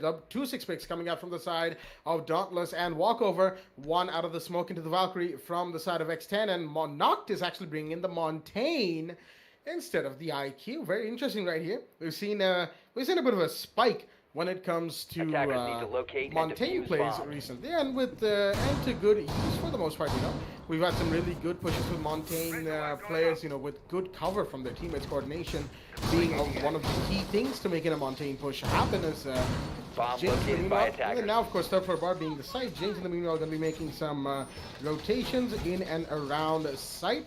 Spaceman once again, the Wamai in play. Of course, almost walkover are the ones with the defense and dropless on attack. As it works, seeing as Oi team gets to attack first on overtime. That is what we're going to be seeing right here. Spaceman, there we go. The shield 10 comes seconds out. remaining. There's going to be an ADS close by to protect the shield, and of course another ADS to stop 5 projectiles. seconds to insertion. With of course the Wamai magnets being thrown in whatever direction Attackers Spaceman are so heading out to desires. defuse a bomb. Jack, before you say something, I just want to say one thing. I wish the name of Spaceman should have been Ocean Man. It would have made so much sense. Ocean Man, take me by the hand. Absolutely, that would have been a very fun name. Maybe in future when he has that opportunity, maybe we might see the Spaceman turn into Ocean Man. But around us here from X10, all he's gonna see is the Montaigne instead, and Noctis with the full shield in front of him. Not even the full shield, just the shield in front of him. It's gonna be enough to scare X10 away. A little bit of a comedic moment right there. Just a nope from the Montaigne holding down the main door run out. You heard the barricade be broken, mind you, and of course, just a little bit of a fun thing happening there between our players. But you know, fun is one thing. They're gonna have to continue winning. Both of these teams, of course, we are going to have to win. Of course, they can only draw out the match for so long. They can only equalize for so long. Even if this does go to round 15, that is going to be the last round on play, and that of course means that what I'm basically trying to lead into, if I didn't start on this, is the fact that one team eventually has to win. The proximity alarm is giving away the position of Noctis. Not really sure where that proxy alarm is placed because it seems to be really faulty in detecting the Montaigne who's pushing up right now. He's got to be careful of the line of sight that's right next to him on that piano wall right now. But there is actually nobody from the side of paintings. Looks like the side of almost walkover have pulled back at the latest towards the side of Hold'em. That Spaceman right here, he's got to rotate here. He's got to be careful of Hussein in the meanwhile taking some shots from below. He's not aware of that, of course, as the line of sight gets turned into a full-blown rotate using the Zophia's impact. Bang in the meanwhile watching the red stairs flank from the side of the defenders as X10 is down here with the C4. He could go for a huge play if the plant is coming in. Meanwhile, Spaceman very close to that open rotator. Vidby fans want the Zujin on the board. The Jaeger is down. Bang has gone all the way down on the second floor. He's really intent on finding this Valkyrie. But will he be the one to get it? The Heaven pushes in, but no, Sinky Donut does not see X10 down here in pillars as the Nomad should find her any second now. But no, what a connect from X10, clotheslines the Nomad as the C4 comes out, but it's a pre-play C4. Spaceman in the meanwhile takes down Noctis, and Jinx takes down a Vidway. It's a 4 versus 1 all down to Hussein, and he's gonna lose against the push from the cold room. Spaceman with the kills coming out for the side of almost walkover, and walkover will be the ones to take first overtime round on third floor bar. A beautiful defensive hold coming out from them as round 14 is in play, and the overtime match point, the overtime advantage, has been secured by the side of almost walkover. 76 is the score, and this is where things are really going to start heating up. Wait, it was going to heat up until X10 had other ideas. Looks like looks like they had to ice the situation. Yep. They had to ice the situation. But with that being said, we're going to be going into a rehost once again. Worst time possible, let's be real here. But we'll be right back on the other side from this rehost from the side of walkover, and we'll join you shortly.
Alrighty then, ladies and gentlemen, welcome back to the match between Dauntless Esports and Almost Walkover. We are back post-rehost, this time from the side of Walkover, of course, as both teams have used up their rehost. X10 is back in the lobby and looks like he's going to be playing the Nook, excuse me. But, you know, that could just be 6 pick out it looks like it will be 6 picked out. The Nook is 6 picked out into the Montaigne. All right, looks like even Walkover wanted to use the Monty, as third floor bar is going to be the side of choice from the side of Dauntless. On the defense, we are going to have round 14 in play. And this is a very exciting situation indeed. 7-6 is the scoreline for the side of Walkover. They are in the lead. It's pretty much been a back and forth of much larger proportions. It's not just one round here and one round there. It's in fact been 3 rounds. 3 rounds for Dauntless, then 4 rounds for Walkover, 3 rounds for Dauntless, now 3 rounds for Walkover. Well, now, of course, it comes down to this. Round 14, there's no space to have a 3-round comeback. It all has to be either this round goes to Dauntless and they manage to keep themselves alive to round 15, or Walkover will be the victors of the map. Noctis is having a little bit of trouble, but there we go. He's had a bit of trouble with that Valkyrie camera. We'll finally get to put that down underneath that little tiny guest thingy, table thingy on the new Heaven balcony. I love how it's been so long since Cafe was bought, but I'm still used to just calling them the balconies New Heaven balconies. I'm used to that call. It really can't get out of my head now. I mean, it's quite surprised that you even said table thingy, so I'm just like, wow. Okay, yeah, I don't know the exact terminology of that piece of furniture, okay? Let's be real here. But, how about when we end the match, how about we go to an IKEA and search what kind of a desk it is? That can work out. Do we build it ourselves as well? Yep. Alright, I would love to, you know. We're gonna have to break a few rules for that, but we'll get there. We'll get there. With that being said, round 14 is in play. The action phase is in. Space run on the Ash once again. He's gonna be using reaching charges to get the hatch on Red Stairs done. As the drone coming in from a very, very bright green Montaigne. I forgot that skin was still a thing. But yeah, Zujin and meanwhile, his drone got taken out as more drones spotting the Valkyrie on that 15 side are going to be taken out as well. Another drone spotting Hussein, put behind the shield by the Red Stairs door. He's being pushed right now from the piano window. That's Zujin here, the IQ. While there might be a push coming in from in front of him from the Red Stairs. Shots being fired for Zujin right now as... Just gotta be careful. Shots are fired from the Ash as well. Hussein is taking a bit of damage, and there's the Ash, who gets downed as well. And that's unfortunate, but Spaceman, he did get that kill, and that's what really mattered. The Monty is giving him cover, while the revive will come in as soon as cover is established. There you go. Montaigne holding down the door. There should be an attacker behind them. The drop is in, and the revive is happening from Jinx. Beautiful use of the Montaigne right here to make sure that all operators are in play, but Noctis finds X10 in the meanwhile. That is your Monty off the board. A little bit of a back and forth with the Valkyrie, as there's no attacker drone giving us the call outs to the Valkyrie as to where these attackers are. He's gonna go for a peek, but not really see it. He's already expended his C4 from the looks of things, as any second now, the drones are going to come in. The diffuser's been dropped by the Montaigne, mind you. That's pretty big right there, because now the Valkyrie has to be dislodged if they want to have hopes of bringing the C4 back in their grasp. Hostiles. We've got the Ash spotting away at where Noctis is. Spaceman going for a peek. He does, but he gets taken out instead. That is Spaceman on the board. Another one comes in, but Zujin will find the kill this time, making it a 3 versus 3. The refrag game is strong from both teams right now, as the RED scanner comes out to find where this Echo drone is. Marks are coming out from the intel devices of the defenders and the attackers as they need to get these kills on board. Less than 40 seconds remain as Walkover. They are pressed for time. They're really pressed for time. And Singing Donut, he's still being allowed to play inside of piano, mind you, as the Candelas are coming out to find where... Oh, he's gonna get flashed as well. And the Ying with the LMG is not gonna find where the one is playing, but still the confirm will be there from the Ying. The T95 LMG wins that gunfight. Meanwhile, the push is in from the IQ. The cancer comes out from the smoke. There's less than 15 seconds remaining. Now it is time for the push. Zujin has to get in there, but there's the Echo to find where the IQ is. No, he's not going to get the shots. No, he misses them. And the plant is coming off as the Ying will find the kill onto one. It's all down to the smoke, and Zujin will get the plant off. There is the kill from Ovidvi onto Gypsy, as it's now 1v2. Make that 1v1! The smoke is here for the clutch. He might just be able to find it. The last attacker towards the side of Red Stairs. That is Jinx. It's between Jinx and Ovidvi. The SMG-11 versus the Type 89. Will the shotgun come up from the smoke? He's going for the angle from the Heaven Hash Drop. Will he see the Hibana or will the Hibana see him? He's going to go back towards the Fuser, try and bait it out with a counter defuse, or will he stick it? No, he's baiting it. The Hibana doesn't push, but he's going to be seen! And a Vidwi with the triple kill clutch is going to get the round for the side of Dauntless Esports. Round 14 is going to go to them from the finishing of the counter defuse. And this match is coming down to round 15, ladies and gentlemen. Round 15 is going to be in play from both Almost Walkover and Dauntless Esports. What a finisher from the smoke, getting the round in for his team and making sure everything goes to his plan. And, oh no. Oh no, that is not good at all. Vidwi, oh dear me, he's disconnected from the side of Dauntless Esports. The worst time to have a disconnect, and both Dauntless Esports and Walkover are out of rehosts. That means if a Vidwi cannot reconnect immediately, and I don't think he'll be able to, we're gonna have a 4 versus 5 to finish on 15. That is unfortunate. I mean, it is quite unfortunate, and I would say that Christmas arrived early this year.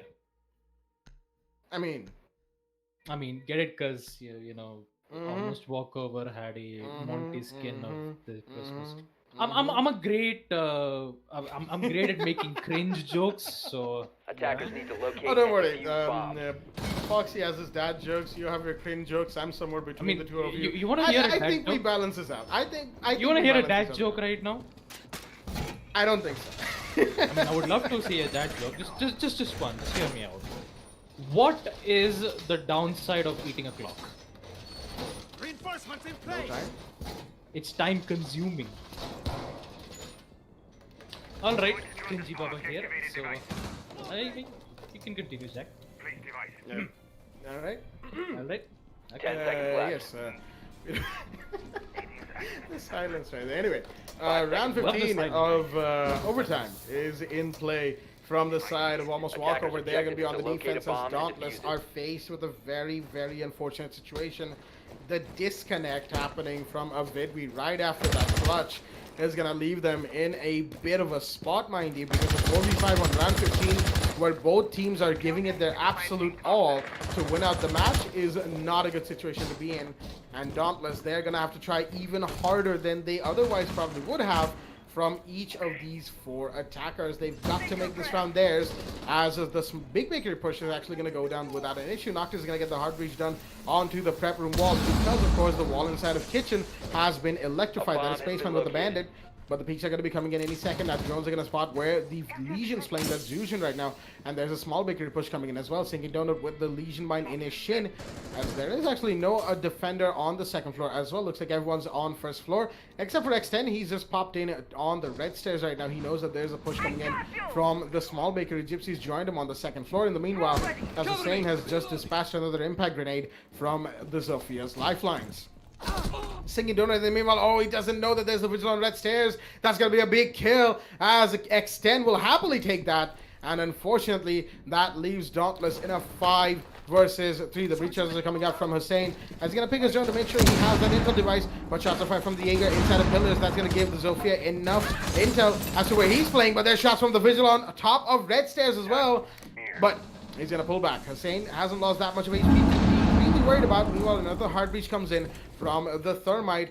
This time, I believe that's towards the main bakery wall. In fact, it is. The Legion's hiding behind cover right now, but there's a push from prep room. But Spaceman gets spotted out instead. The shots are going to be fired in his general direction, and when they win this, he's going to go for another peek. No, he whiffs his shots. Unfortunate. Noctis is taking all the damage, mind you, as the Thermite will be down finally, and the kill will be confirmed. There we go. Spaceman has gotten that. It's a 5v2. Make that a 5v1. Dauntless in a very bad position, and Spaceman will finish things off for the side of Almost Walkover. An unfortunate, very, very unfortunate disconnect from the side of Dauntless will leave them high and dry in the last round of overtime. The final overtime round, unfortunately, is going to go to the side of Almost Walkover, and they are your victors here on Cafe Dostoevsky. They win 8-7. Well, with all of that out of the way, we are going to be moving into a little bit of a short break right here. As Cafe, the first match of the day, has been finished, and we'll be right back on the other side of the game, other side of this break, excuse me, with more Rainbow Six Siege action. Stay tuned.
All right, welcome back to the WD Black the Esports Club League for Rainbow Six Siege, powered by LG Ultragear in association with Fibernet, Zotac Gaming, and Games the Shop. This is a season 4, day 4 match 2 of the quarterfinals matchup, and it is Sane Clan versus Havocs on a map of Consulate. I'm your cringy host Baba Gusta. With me, I have my co-caster Blackjack and our lovely admin Mr. Reborn. And I would like to ask Jack, what's going to happen in this specific map on Consulate? Well, if you ask me, Baba, between Sane Clan and Havocs, a lot of things could go down. This match could be going to overtime for all we know, and this match could also end very quickly for all we know. When it comes to Sane Clan, of course, we saw them yesterday on stream for that matter, and they absolutely tore through Lightning Warriors 7-1 on Coastline. As that was a match to behold for, that was a match to behold, let's be real here. As for the side of Havocs, I'm going to have to really quickly drop into the results section. There we go. They beat Sage Elites, which was a team that I was personally looking forward to in divisions. Looks like the side of Sage Elites won't be making it there, but they managed to win that 7-3 as well. So that was a match to be had. Unfortunately, that was an offline game. Of course, we didn't get to see that, but we are going to get to see both of these teams go head-to-head right now in the match that is on Consulate. Sane Clan versus Havoc. Sane Clan on attack, Havocs on defense, and Havocs will be the ones with the first ban, of course, and they'll be banning the Nomad, a fairly standard ban when it comes to Consulate. Nomad with her just insane amount of map control, area control that she can have in any given map, really. Yep, that's a ban that makes a lot of sense. Meanwhile, there we go. There is the Thatcher ban that we have all come to expect from pretty much every single team, really. As things are going to be moving forward towards the Defender bans from the side of Sane Clan. On the attack, they're going to have the first Defender to be banned, and they're taking their sweet time, really. As the timer ticks down, we're going to find out which Defender. Is it going to be a Kaid? Is it going to be a Maestro and Echo? No, it's a Valkyrie. Another ban that is fairly common when it comes to Consulate because of the amount of areas that Valkyrie can hide her cams in. It's a lot of intel just from one operator. And looks like Sane Clan doesn't want to play against that, as Havocs will be having the last ban of the map, and it is the Echo. Echo, of course, is no longer default banned. He is open to being played in the matches, seeing as the bug that was plaguing his Echo drones has been fixed. But he will not be played in this match because, of course, the Echo is banned as the ban from the side of Havocs. Looks like they want to rely on Maestro, maybe Smoke a bit more. And that is going to be the ban phase of the board. Nomad, Thatcher, Valkyrie, and Echo are the bans on both of these teams. As let's have a quick look at the rosters from both teams here. From the side of Sane Clan, we've got Ninja, Banshee, Real, Sammy Max, and Round. And from the side of Havocs, we've got Lynch, Luxia, Tedioi. All right, that's interesting. Kingslayer. Oi. Yes, Kingslayer, and Zam.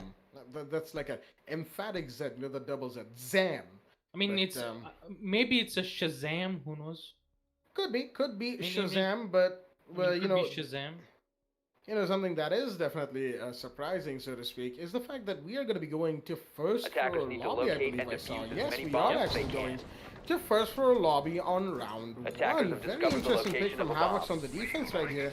As this site, it's pretty much always the third site for Consulate. The last site to be picked, as it were. Most teams, if not all teams, prefer to go to third floor console or bottom floor garage. Bomb And located the by basement attackers. is.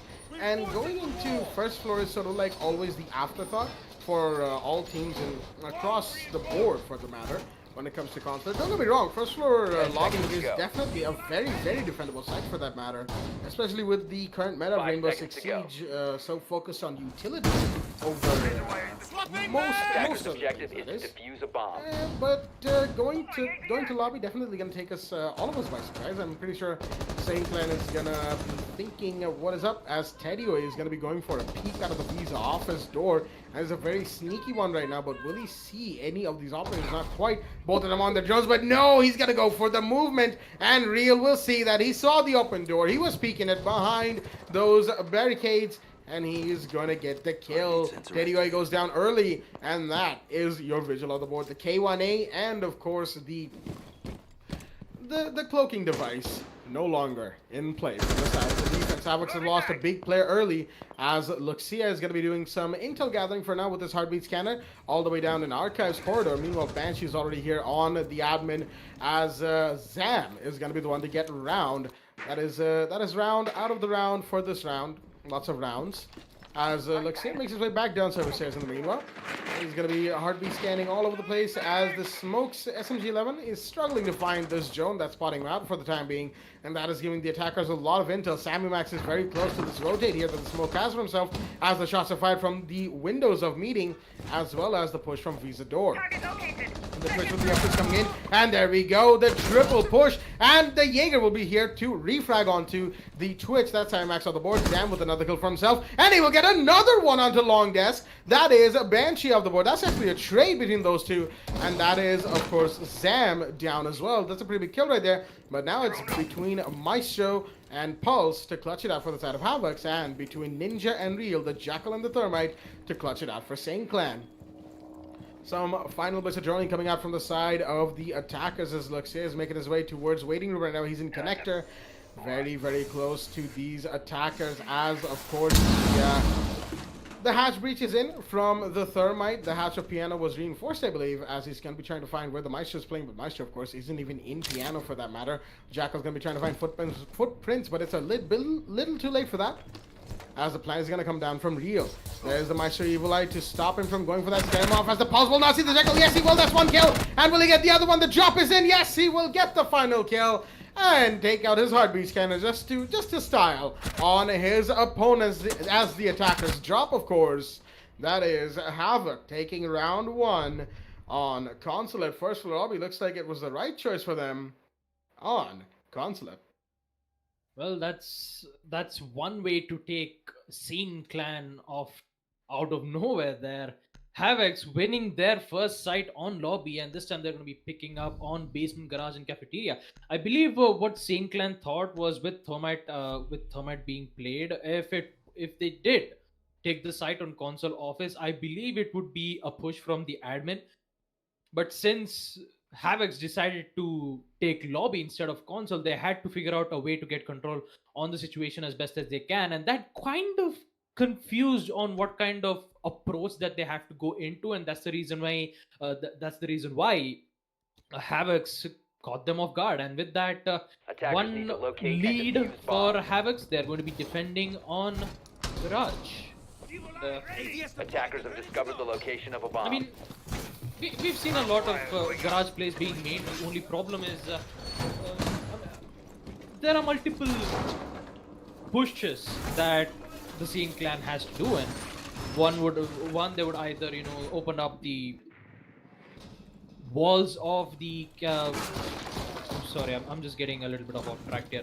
Yeah, as I was saying, the first push that they can either make is from the garage itself. They can be able to open up a wall, go for the plant, but it won't be that easy because they have Luxia who's playing as to Smoke. He can be able to use his toxic canisters to delay their push. But the main operators that the attackers take would be Capitao, because Capitao is quite great. He can be able to use his smoke dart to eventually block the way, and he can be go for heavy aggression and go for the plant as best as they can. But without Capitao being played from the Sane Clan, they have to be careful, and also they have to be careful of Teddy, who's apparently playing on the admin office, who's just going to be playing as the roam game. Just he's just gonna get I would say tagged from the admin office there, as we are going to see Thermite I believe he was trying to take the drone mode, but instead he eventually got tagged from the Echo's suppressive primary gun. Exothermic charge being opened up from the garage, and currently getting the control on console office is going to be a tough challenge for Sane Clan, because there is Kingslayer and Teddy who's been playing from, I would say, a lot of long angles here. Kingslayer decides to rotate back, as Teddy is the only one who still needs to be careful because he's the only guy remaining here. Buck, inside the console office, is going to use a skeleton key to mainly open up an angle here, as Jaeger sees one of the operators from console office trying to take a fight in, doesn't get any shots whatsoever, but still a lot of shots being seen. Sees the head of Vigil and eventually take out Teddy. But he still needs to be careful because there's Jaeger in and Kingslayer would be there to take him out. But the problem is, thanks to the Jackal scan, Sammy Max will be there to take out Kingslayer here.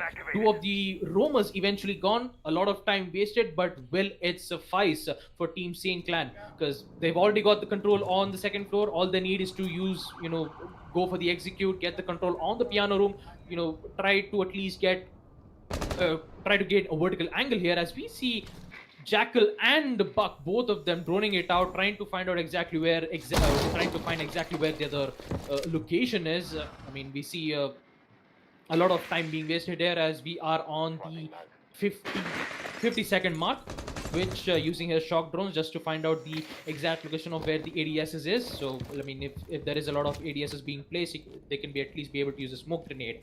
Push coming in from Luxia, goes for the fight with the SMG-11. Sad to see he's going to fall back here. 35 seconds left, which still playing on the Visa room, I believe, and Real will be there to take out Luxia.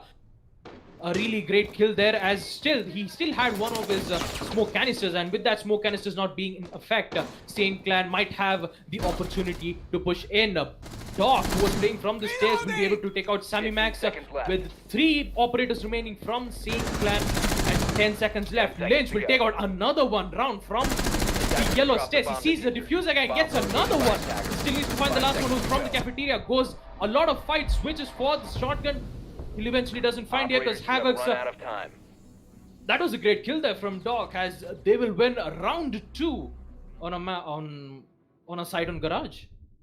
Well, that is definitely a very, very huge play right there from Lynch, the man on the dock, coming in clutch for his team. It was a 2 versus 4, mind you, all down to the Doc and the Maestro, and when the Evil Eye couldn't do it, Doc said, fine, I'll do it myself, and shot the planter in the head while cutting through 2 other attackers as well. And unfortunately for the Jackal, there wasn't enough time to go for the kills and not enough room for him to play with. He didn't know where the Doc exactly was even after downing the Maestro. That, of course, means that round 2 goes to the side of the defense, and we will finally be heading back to the side of Console Office on this defense right here from the side of Havoc. Looks like Console is going to be the last side of choice from them. Very interestingly enough, it's an opposite day. I don't think I checked my calendar today. But jokes apart, it has definitely been it has definitely been a very good performance from the side of Havoc right now. 2-0 already on round 3, of course, is a good lead, a good beginning to the match, but they have to sustain this momentum if they want to turn this good beginning into a really great mid-game and eventually, of course, the victory. But Sane Clan obviously will be having some other ideas after the sheer performance they pulled off yesterday against Lightning Warriors. They definitely want to make sure that Havocs don't stop their train now, but Havocs in the meanwhile are going to be looking to do pretty much exactly that. They don't want to be stopped by Sane Clan either. They want to make sure they get all their rounds on board, as the Twitch zone actually has been captured by Lynch. That's a little bit of a misplay from Sammy Max. The Twitch zone from the attackers has defected, unfortunately, in this round. To the side of the defenders, excellent use of the Mozzie right there, as there's a bit of a spawn peek happening from the yellow stairs door, but that was Kingslayer the Vigil as he's come back, actually farther back into the building. Not going to be going for any cheeky maneuvers for the time being, as the yellow stairs door is being investigated by the side of the attackers right now. That's the IQ Thermite and the Buck, as they're going to be heading towards the roof slowly but surely. Teddy away in the meanwhile, this time the Doc all the way towards Admin. He's really rotating fast over there from what you can see. Zam towards Connector, he's going to be in a very important position, the Jaeger that is, as Twitch recovers her other jump, her remaining jump. He's got to be careful with that one, Sam Max, as if he gets that one caught in a Mozzie Pest, that's going to be a very embarrassing situation indeed. Meanwhile, Lynch trying to find a one-tap on towards whichever attacker was towards the balcony of meeting. Not going to find anyone just yet, as Luxia in the meanwhile playing inside of Council Office. The defenders they've got a good hold. As the Buck, no, he's not going to win that fight against Zam, as the skeleton key was out, but he tried to switch to his main gun and got taken out while going for the repeat, as the heal will be in. No, he won't, as Samuel is already inside the bathroom. Will he find the second kill? The impact was in located by from the attackers. visual Kingslayer to distract him, and the pistol's out now. No, he's going to be reloading his main. As Kingslayer, he now knows that there's somebody inside a bathroom. Just yet. There might be a C4. There it is. Lynch with the C4 is going to find that kill onto Sammy Max, and that's the refrag for the kill onto Zam from earlier. Shots fired towards his double window rappel as another C4 came in from Luxia, but he's not going to find it just yet. Real and Banshee over here as Lynch is going to be going for a run out. Not quite. He's down the yellow stairs. He could go for it, but he won't just yet. He's actually headed towards Piano in the meanwhile. Does he know there's somebody in the anti-chamber window? Luxia is going to find one. The run out's in from the Mozzie. He's going to find another. But there goes Luxia. Banshee in a 1 versus 3 now. Defender is exposed. Lynch still outside. He's trying to bait the IQ, but the Banshee is trying to find the defenders inside of the map. As Teddyoid, he's going to take a bit of damage, but he's the Doc, of course. And there we go. The peek is in. Not even bothering to heal himself. Teddyoid goes for the peek, gets the shot, headshots in. And round 3 goes to the side of Havocs on the defense. As, oh man, these first 3 rounds have been something, haven't they? 3-0 on round 4. And Sane Clan definitely not looking too good right now.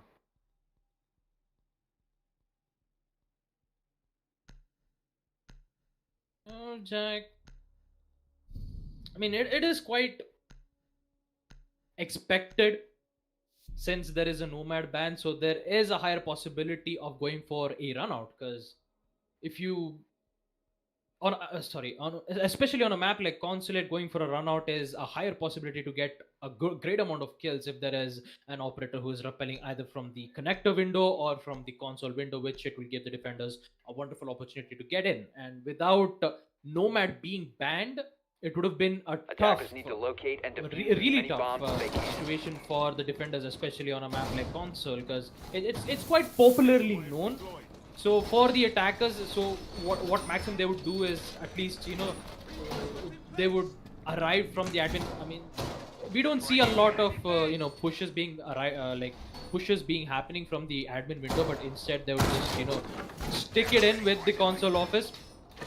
Even though that they have claymores, the only problem is it can be easily countered with either an impact grenade, or you can just, you know, just run it out, fake it out, so that you can take out the claymore as best as you can. It can be countered in a great amount of ways, and you know, Havoc's taking control of the situation, especially Attackers are heading out to getting defuse 3 the bomb. wins. This time on round 4, they're going to be defending on the 2nd floor console office yet again. I mean, we've already seen them performing also damn well with great amount of run-outs being made from Lynch, but Sammy Max taking out Kingslayer. I believe it was, I guess it was from the yellow stairs. No, yeah, yes, definitely. It was from the yellow stairs window in which he tries to go for the aggressive run-out, but instead Sammy Max was eventually there to take him out. With that, an early kill. Kingslayer is down for the count, so that means 1 roamer is off the board from the first. 1 roamer is off the board, so still they don't have to worry about that quite much. Oh, never mind. Wait a minute. Is this? Wait, this is lobby. I just realized I just said it was on console office. My bad there. Since this is 1st floor lobby, it's basically same thing repeated yet again on the 1st floor. Oh my goodness, that's a round yet again from Jaeger, and that too from the same spot here. A triple round. What? Are you kidding me, Havocs? A triple run out yet again, but still, Sane Clan has finally taken the advantage here. Too much runouts, too much aggressiveness. Sane Clan knew what to do. Great amount of defense, and with that, there's only 2 operators remaining for Havocs. That is Teddy and Lynch, and they need to figure out a way to at least hold the site here, because there's almost half of the I would say 3 of the operators who are currently being situated. I believe 1 from the meeting rooms. Lynch, be careful from the claymore. He's going to be immediately taken out. Doesn't see the Twitch from the long desk taking out Teddy, and now it's all down to Lynch with the order. I mean, the LMG, it's quite powerful, but still needs to be careful. I mean, they don't have the control of the site just yet. Sees the head of Buck, eventually take out the Buck. He's going to rotate back. He still needs to find 3 more. He's just going to re-rotate back. No problem indeed. He's going to rotate back himself, but he still needs to be careful, because really, with the diffuser, he's just going to plant it, and For Lynch, he has around 40 seconds to figure out a way to try to take out at least 3 of them, just to make sure that he can be able to get the diffuser plant on time. And sad to say that the attackers have already taken up their positions in a really long angle. So even though if you do take one of them, there's one in the spiral angle, and that would be Hibana taking out with Saint Clan, finally opening up their account by winning the 4th round, as it is going to be 1-3, still in the favor of Havocs. Well, finally, Saint Clan bringing their aggression on board, bringing their plays on board, and getting the first round, in their account. They've got their ball rolling as we're going to be heading towards Basement Garage from the side of Havocs right now. And, as Baba said right there, the advantage is still in favor of Havocs. They have a 2-round lead still, as now they have to make sure that they continue getting themselves back. A 3-3 scoreline going into Rosop on Consulate would be the ideal situation right now for the side of Saint Clan. But will Havocs let them have that? Because, again, these first 4 rounds have pretty much been Havocs' rounds, except for, of course, the 4th one. Round 5 and round 6. These 2 are going to be very important to decide the momentum going into post-Rosop. Because if it is a 3-3 scoreline where Saint Clan managed to make a bit of a comeback here, then we could have a back and forth in the other half of this game, resulting in overtime. Or, if it is a 4-2 or a 5-1 from the side of Havocs, then maybe they could get away with this game. Pretty much run away with it, that is.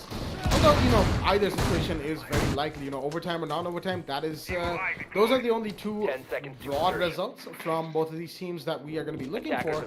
But it is also the journey getting to that result. That is what really counts. Reaching that truth is one thing, but reaching it in style, that's really where this match looks like it might be going. Tedioy, in the meanwhile, on the 2nd floor. Instead of Hammond right now, he knows that there's going to be a push here, and that is Banshee breaking up in the windows. He's got his RD scanner, but I don't think the visuals ability was active for him to be seen by the RD scanner. But the drone will be spotting where Tedioy is sitting, at the very least for now. Maybe does Banshee know? He's still checking. Tedioy is rotated around towards the copy room, and the drone has come around as well. Meanwhile, Kingsley playing all the way towards bottom floor archives is going to be situated in a bit of a good position right now. No drone's really going to be spotting him, but the twist drone being taken out by Tedioy has given away his position inside of copy room right now. The IQ will probably be whipping out her RD scanner in a second now as Tedioy is going to be shot at. Will he find the headshot? Yes, he will! Banshee goes down as the twist is repelled in. Will he find the kill? No, he won't! The pre-fires in from Tedioy as Sammy Max practically just walks into the line of fire. And Havocs once again having a very good beginning to the round, putting the side of Saint Clan at a big disadvantage, a 3 versus 5, and we are just at the minute 50 mark.